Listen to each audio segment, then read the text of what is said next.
What is going on, guys? It's Everett here, and we're on day number 8 of the mobility challenge. So we're going back to shoulders today, and we're gonna focus on some overhead work, so shoulder flexion. Obviously important if you do any type of lifting, Olympic lifting, overhead pressing, any type of gymnastics works, or if you're just a normal person, lifting your arms overhead is pretty important. So we'll focus on that. We've got 2 stretches. We're keeping it simple. One is kind of a yoga position, and we're gonna add our isometrics like we have in previous videos to that stretch. And once again, I always want to explain what we're doing and why we're doing it. The isometrics are to increase our range of motion or flexibility. They're there to increase neuromuscular connection, the mind to muscle connection, and then take that new range of motion that we're more flexible within, but we haven't moved within before. We haven't practiced contracting our muscles there. And we're doing that isometric to build up strength in that new vulnerable zone, which carries over to moving and mobility, bridging the gap between flexibility and being relaxed in a position,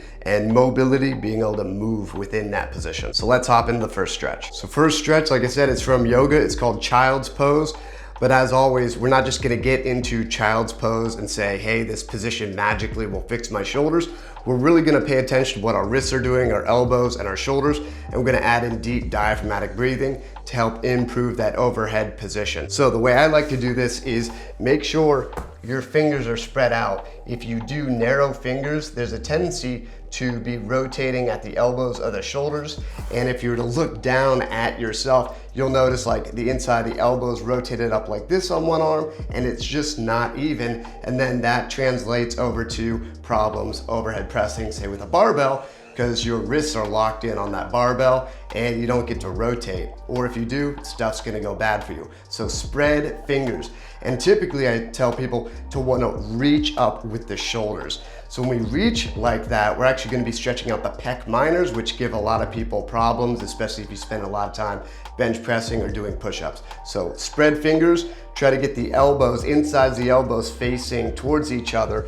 And then as we sit back, again, we're really reaching. So typically you have to scoot back even more as you go down like so.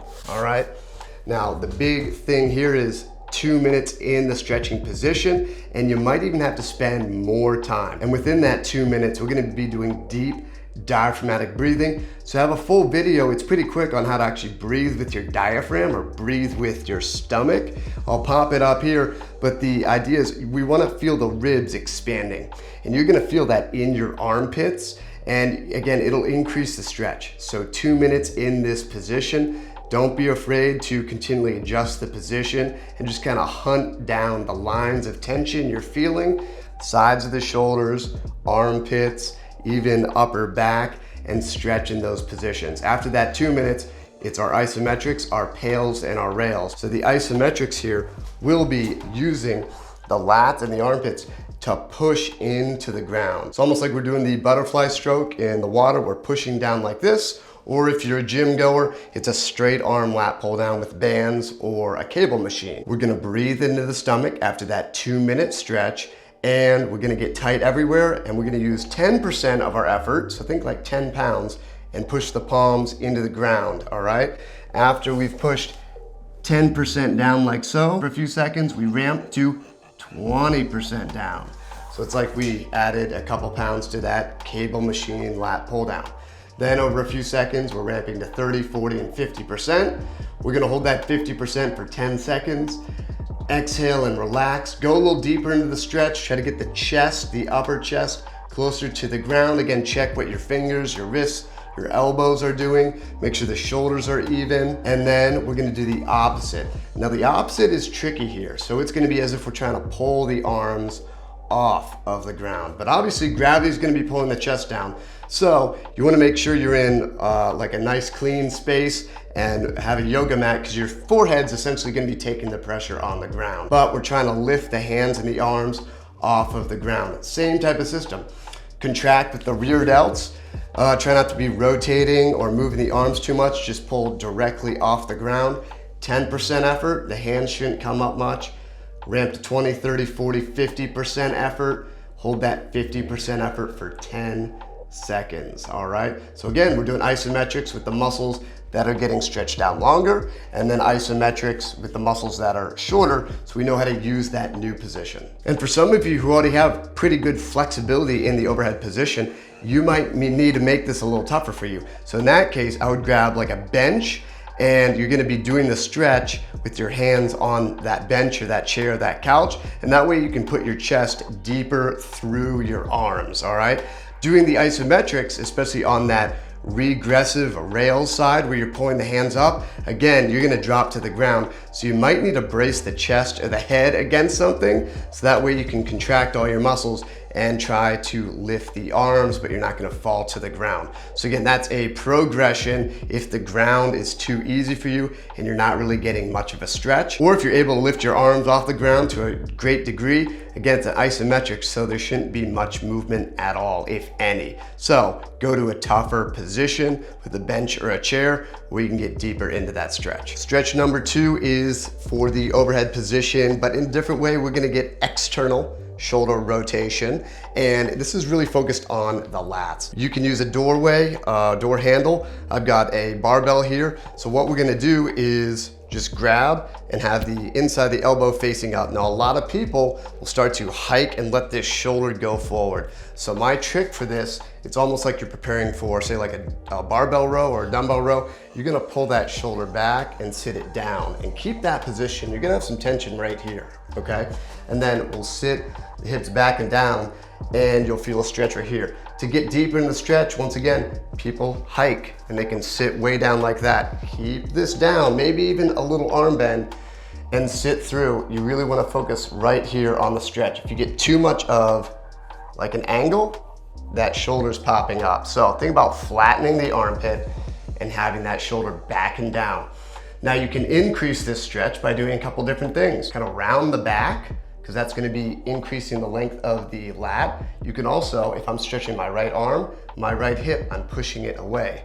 So logically, you can see I'm now stretching the distance from my shoulder to my hip, and that lat attaches to the arm, to the low back. There's different attachment points based on your anatomy, based on genetics, but you're just gonna increase that length. You can also, after a while, just start to rotate towards this arm completely and almost think about trying to put your head through and underneath your arm.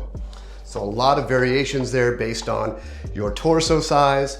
If you're very tight in external rotation, maybe you have very tight lats or rotator cuffs.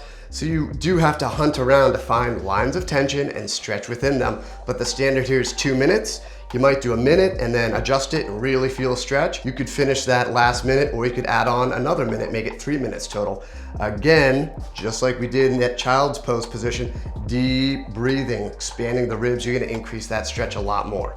So barbell, some people use like a stretchy exercise band for this. That's all right too.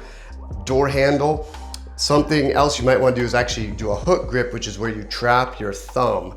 So you've got your grip and you put the fingers over the thumb. That way you can relax the wrist a little bit and you'll get a stretch here. So different variations, find something that works for you, hunt out those lines of tension, and this is the second stretch for the day. And I tricked you guys, we actually have one more movement. It's optional. It's gonna be a pull-up bar or gymnastics ring dead hang. So this is really good for your shoulders. It's also good for your spine as well. Some people aren't strong enough in their grip. Maybe you don't have a pull-up bar handy, or maybe you've got too much weight on you, and so just hanging for an extended period of time isn't an option. So this is optional, but what we want to do here is really make sure the shoulders and the shoulder blades are even. Get a good grip on those gymnastics rings or pull-up bar, and just slowly lower yourself. You'll get a good stretch on the sides of the ribs, in the shoulder, and we want to collect, if we can, about 60 seconds in this position.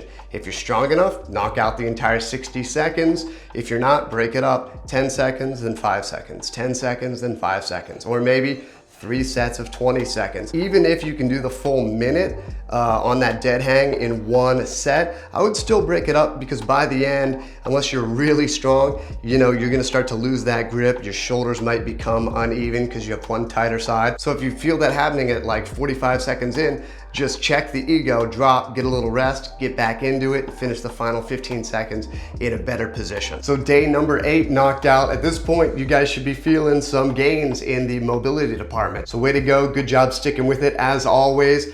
I say it because people forget it takes a quick second. If you like the video, hit the like button. It helps other people who have mobility issues find this series, which helps them out and the channel out. And if you haven't already, subscribe. We got 2 more days. And of course, if you want to support the channel and get even more hip mobility videos, check out my hip mobility e-course on my website. See you in the next video.